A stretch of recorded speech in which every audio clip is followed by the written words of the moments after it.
Hey, what's up guys? Today we're talking about the brand new Logitech G Pro X Superlight 2 and what my experience has been like using it over the past month for both work and gaming on a daily basis. I wanted to make this update video because there's a few things that I've discovered that is quite interesting and also a major freaking problem that almost made me return this mouse altogether. So let's get started. First of all, the performance of the mouse itself has been absolutely outstanding for gaming. I can definitively say that my aim has improved using this mouse coming from the Viper V2 Pro. And that's not saying that this mouse is worse by any means, but that's a very personal issue for me because I get a better grip on the way I hold the mouse with the GPX2 compared to the Viper V2 Pro. You see how the Viper is very flat? Because it's flat like that, I can't get it to go against my palm well when I bring it in as I claw grip it. So it slips under my palm and I'm not able to get an ideal grip on it. Compared to the GPX2 here, the hump is a lot more profound, and so when it pushes against my palm, it actually locks in. So on about 33% of all the aim labs tasks that I do on a regular basis, I have broken my all-time high scores with this new mouse,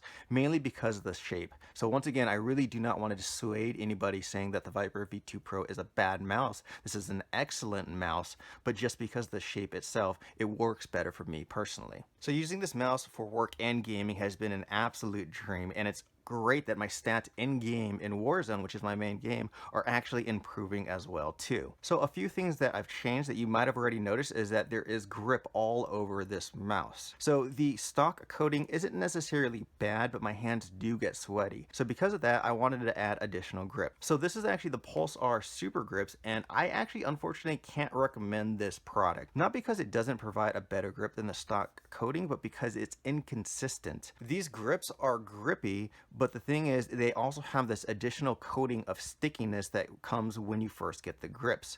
But as time goes by, that stickiness layer disappears. So for example, over here where I almost never touch the mouse, it's still sticky, and I can actually feel that. Compared to where I click down all the time, this is completely smooth, and there's no more stickiness from when I first got the grips. It's still rubberized, so it's still grippy and more grippy than the stock coating. So yeah, it does help you provide a better grip, but that inconsistency is the main reason why I can't personally recommend the Pulsar Super Grip. There's other grips out there that are just normal rubber, and it's going to be more consistent, not having that stickiness layer fade over time. So one of my big complaints about the mouse is the side buttons. They're very mushy and not super definitive, but there is a solution that definitely helped make these side buttons feel better. There was a comment that I received that recommended putting grips on the side button itself, and it's kind of hard to see in video, but there is actually grip tape on this side button back here. It didn't seem like it would make a big difference at first,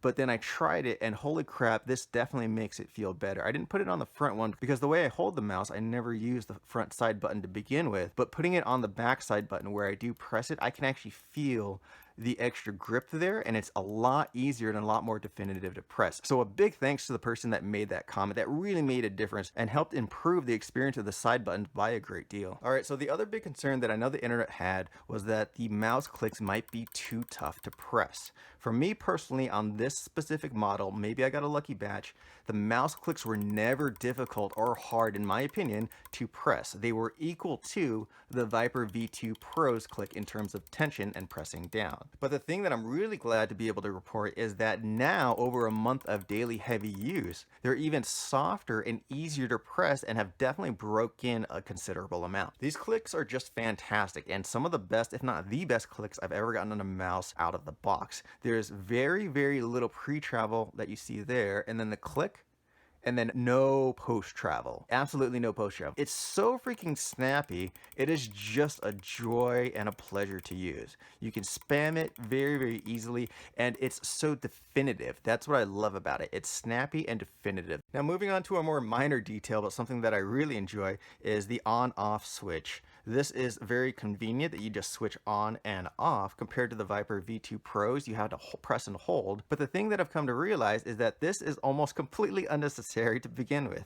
And what I mean by that is that there's been numerous times where I've completely forgot to switch this mouse off at the end of the night, and I just leave it on all night, and then I'll come back the next day check the battery life, and it's exactly the same as I left it on the previous night. So there's obviously some kind of sleep mode built into the mouse that works so freaking well that now I've almost just gotten lazy about it, that at the end of the night, I don't even switch this off half the time. I'll just set it down and leave it all night long, come back the next day, and the battery life has always been exactly the same as I left it before, which is just fantastic. I do not recommend doing this at all. I don't know if it's good for the mouse. That is simply because I'm lazy, but that is very interesting and a really nice find that I've definitely enjoyed. Also, you'll see that I've removed the puck here entirely. This is to reduce weight and then also to reduce the surface contact for less friction. I've done aim labs testing with and without the puck, and I can say definitively I do aim better personally without the puck there at all. That might be different for you, but that was a finding for me. So another interesting finding is I do believe there is a bug within Logitech's G Hub, which is the software that you use on your computer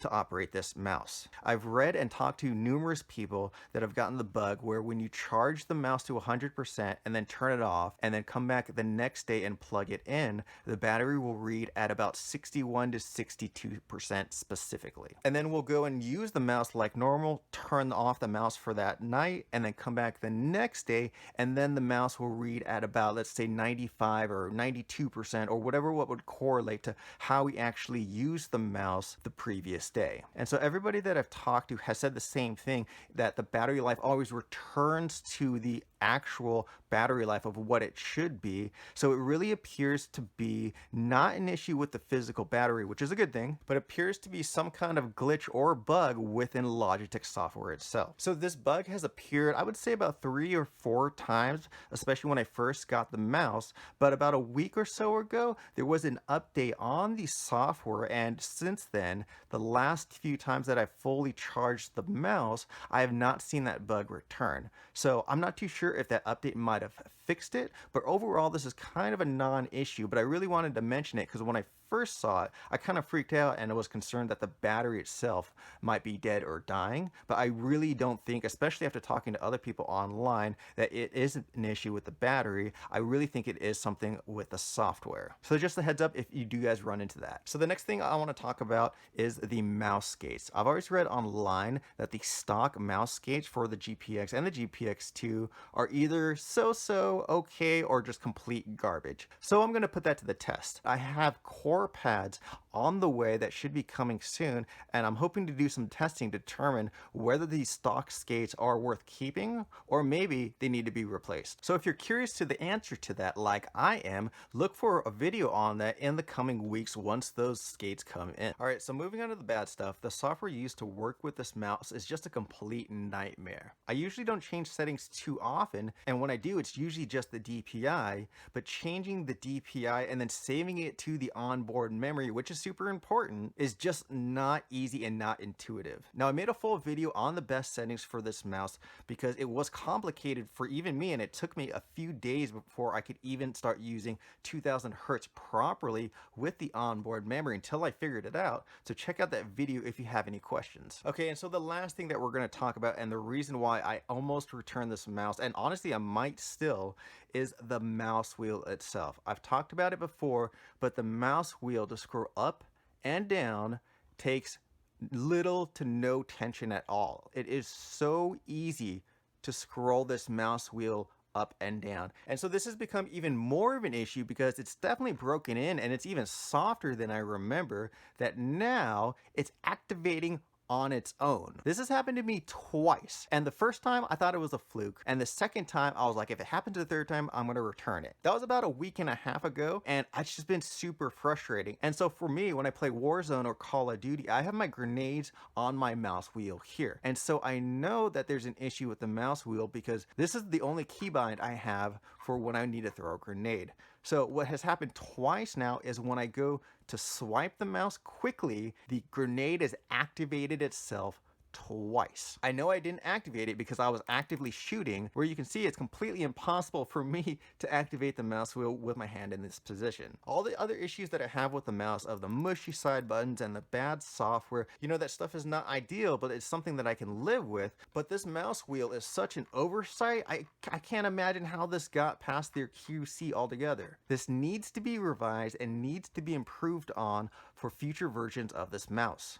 So I know a simple solution is just to change my keybinds, but I should not have to change my keybinds because something is not functioning the way it should, especially when paying top dollar for a premium product like this. So with the exception of this mouse wheel, the Logitech G Pro X Superlight 2 is my all-time favorite mouse and the best performing mouse that I've ever owned. Oh, and before I forget, the battery life on this thing is just freaking outstanding. When changing many of the settings to get the best performance for gaming, the battery life is going to drain faster compared to the stock settings. So one of my concerns was that using those best settings was that the battery life would not last that long at all. But I logged the battery life for over a week, and I'm happy to say that with the best settings specifically for gaming, I was still able to get roughly 80 hours of battery life before it would die completely. And so your experience with the battery life is most likely going to differ because depending on how you're using the mouse is also going to determine how quickly it drains. So for example, if you're playing a game and you're swiping all the time, that's going to drain faster compared to if you're using the mouse for work or just browsing on your desktop. So if you're curious about the best settings for gaming, be sure to check out my best settings videos